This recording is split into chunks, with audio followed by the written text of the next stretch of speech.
निकट भविष्य में स्कूल कॉलेज खोले जा सके, इसके लिए जम्मू कश्मीर सरकार ने तमाम शिक्षण संस्थानों के शिक्षकों और छात्रों के लिए वैक्सीनेशन के आदेश जारी कर दिए हैं, जिसके बाद जम्मू के कई सरकारी कॉलेजों में विशेष वैक्सीनेशन अभियान शुरू हो गया है। उम्मीद है कि छात्रों के वैक्सीनेशन के बाद निकट भविष्य में सरकारी कॉलेजों को खोलने का फैसला ले सकती है सरकार।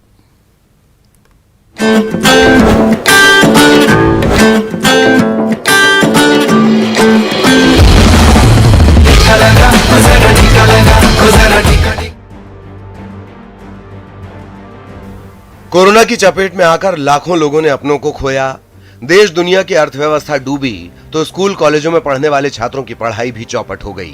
लेकिन वैक्सीन आने के बाद डूबती उम्मीदें एक बार फिर परवान चढ़ रही हैं। एक बार फिर जिंदगी के पटरी पर वापस आ जाने का भरोसा जगने लगा है। जम्मू कश्मीर में वैक्सीन की खुराक पाने वाले इन नौजवान छात्रों को ही लीजिए, इन्हें भी अब यकीन होने लगा है कि सरकार के निर्देश पर किए जा रहे इस विशेष टीकाकरण अभियान के बाद जल्द ही स्कूल कॉलेज खोले जा सकते हैं।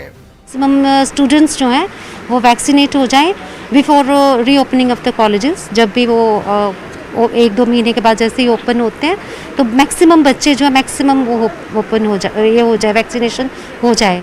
दरअसल जम्मू कश्मीर में सरकार के निर्देश मिलने के बाद जम्मू के कुछ प्रमुख सरकारी कॉलेजों के छात्रों और कर्मचारियों के लिए एक विशेष टीकाकरण अभियान शुरू किया गया। इसके तहत शहर के कई कॉलेजों के तकरीबन 500 छात्रों को बीते शुक्रवार वैक्सीन की पहली डोज दी गई। आयोजकों के मुताबिक जम्मू कश्मीर गवर्नर के निर्देश पर किए जा रहे इस विशेष टीकाकरण अभियान के तहत कॉलेज के सभी छात्रों को जल्द से जल्द वैक्सीनेट करने का निर्देश जारी किया गया है। हमारा टारगेट है कि हर एक व्यक्ति तक, हर एक यूथ तक हम जाए। अभी आज हमारे पास फर्स्ट डोज भी है, सेकंड डोज भी है। छात्र भी इस स्पेशल वैक्सीनेशन ड्राइव से काफी उत्साहित दिखे।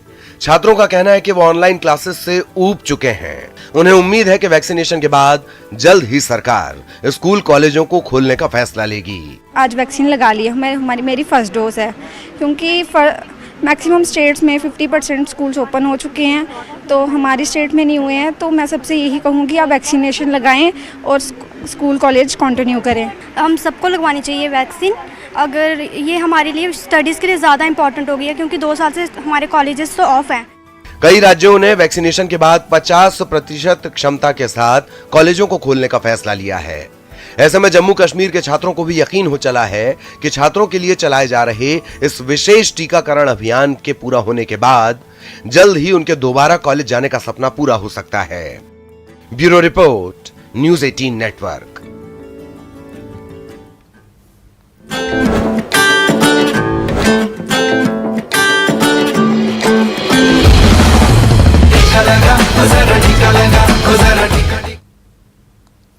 पटना के आसपास के कई इलाके बाढ़ प्रभावित हैं, जिसमें मोकामा के टाल इलाके के कई गांव भी शामिल हैं। गंगा के बढ़ते जलस्तर की वजह से कई गांव के लोग ऊंचे स्थान पर पलायन करने को मजबूर हैं।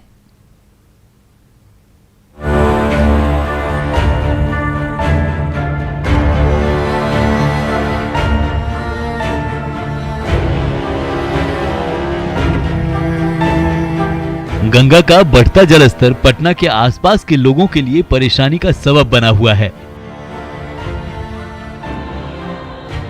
न्यूज़ 18 को खबर मिली कि बाढ़ से मोकामा टाल के कई गांव प्रभावित हैं, जिसके बाद हमारी टीम ने तय किया कि उन गांवों में जाएंगे, गांव वालों की समस्या जानेंगे और उनकी परेशानी को प्रशासन तक पहुंचाएंगे। वो कौन सा गांव, जिस गांव में हम लोग जा रहे हो, कौन सा गांव? ये दियारा क्षेत्र पड़ता है। दियारा कौन सा गांव है?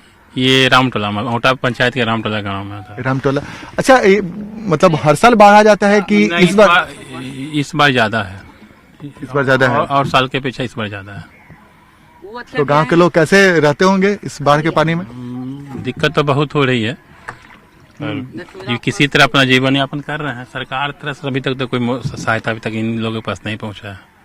अच्छा, तो हमारी कोशिश है, न्यूज़ 18 की कोशिश है कि हम उस गांव तक पहुंचे, लोगों की समस्या जाने और कैसे उन तक मदद जल्द से जल्द पहुंचे। ये न्यूज़ 18 की पूरी कोशिश रहेगी। तो हम आपको लेकर चलते हैं रामटोला। न्यूज़ 18 की टीम एक छोटी सी नाव के सहारे रामटोला के लिए निकल पड़ी। अभी हम रास्ते में ही थे कि गांव से पलायन की पीड़ा दिखने लगी। जिस गांव में हम जा रहे हैं रामटोला, उस गांव के लोगों ने पलायन करना शुरू कर दिया। इस वक्त आपको तस्वीर दिखा रहे हैं, छोटे से नाव में लोग सवार होकर धीरे धीरे किनारे की ओर जा रहे हैं, क्योंकि गांव में पानी लगातार बढ़ता जा रहा है और ऐसे में खतरा बढ़ सकता है। तो गांव वालों ने तय कर लिया है कि भाई हम गांव से बाहर जाएंगे और कोई सुरक्षित ठिकाने पे जाएंगे। छोटे से नाव में जो भी सामान हो सकता है उन्होंने लादा और सामान को लेकर किनारे की ओर जाने की कोशिश की जा रही है। और जाहिर सी बात है, ये देखकर, इस तरह की तस्वीर देखकर कई बार मन में सवाल उठता है कि इतने सालों के बाद भी कई सारे ऐसे लोग हैं जिनके गांव हर साल बाढ़ में डूबते हैं, लेकिन उनके सामने पलायन के सिवा और कोई चारा नहीं है। न्यूज़ 18 की टीम ने पलायन की तस्वीर को कैमरे में कैद किया और आगे बढ़ चली रामटोला के लिए।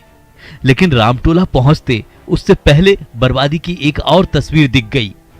ये तस्वीर थी फसलों की बर्बादी की। जिस फसल के सहारे किसानों की साल भर की गृहस्थी चलनी थी, वो फसल पानी की भेंट चढ़ चुकी है।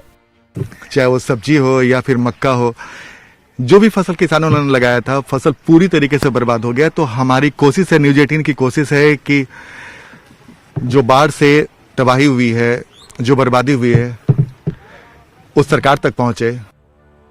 खैर, आखिरकार हम रामटोला पहुंच ही गए। गांव के बाहर जो पहली तस्वीर दिखी वो भी पलायन की ही थी। लोग अपना अपना सामान लेकर ऊंची जगह पर जा रहे थे। गांव को लोग छोड़कर जाने लगे हैं, क्योंकि गंगा का पानी लगातार बढ़ता जा रहा है और गंगा के बढ़ते जलस्तर की वजह से गांव पे जो खतरा मंडरा रहा है, तो गांव के लोग अब रिस्क लेने की स्थिति में नहीं है। बर्बादी भी काफी हुई, कई घर डूब गए हैं और अधिकांश घर में पानी प्रवेश कर चुका है और ऐसे में रहना खतरे से खाली नहीं है। तो ये तस्वीर देखिए, महिलाएं अपने सर पर जो भी सामान घर से लेकर निकल सकती हैं वो निकल रही हैं। गोद में छोटा सा बच्चा और हाथों में छोटा सा मुटरी, और यही इनकी कुल जमा पूंजी है। तो आप दर्द समझिए ऐसे लोगों की। बाढ़ ने खेतीबाड़ी सब कुछ बर्बाद कर दिया है। छोटा मोटा जो सामान बच गया है उसे लेकर गांव वाले बाहर निकल जाना चाहते हैं ताकि जिंदगी सलामत रहे। घर में सामान सब छूटा के सब सामान सब ले लिए ना यार, बचल है कन सामान सब ऐसे है कन, खाली राशन पानी यही के सब बचे हैं। अच्छा, मतलब राशन पानी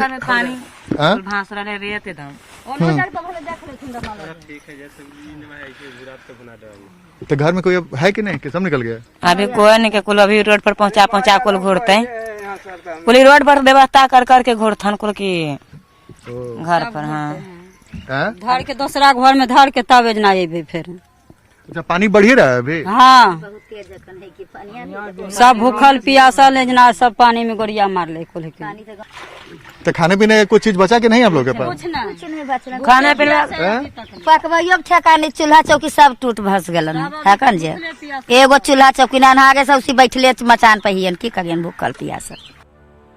ये जानकर आप हैरान रह जाएंगे कि इसी रामटोला गांव में एक बुजुर्ग पिछले 3 दिन से मचान पर बैठे हुए हैं। न तो घर वालों ने बाढ़ से बाहर निकालने की जहमत उठाई, न तो इन तक कोई सरकारी मदद पहुंच पाई। अच्छा, वो बुजुर्ग जो बैठे हुए हैं,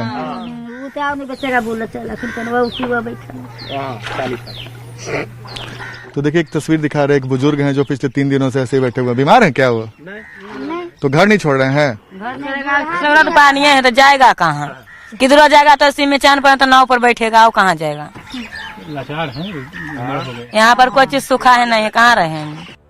यानी मचान पर दिन काट रहे बुजुर्ग सहित रामटोला के हर एक शख्स को मदद की दरकार है। रामटोला की कहानी दिखाने का हमारा उद्देश्य भी यही है कि जो लोग बाढ़ से प्रभावित हैं उनकी तस्वीर प्रशासन तक पहुंचे और जल्द से जल्द पीड़ितों तक मदद पहुंच पाए।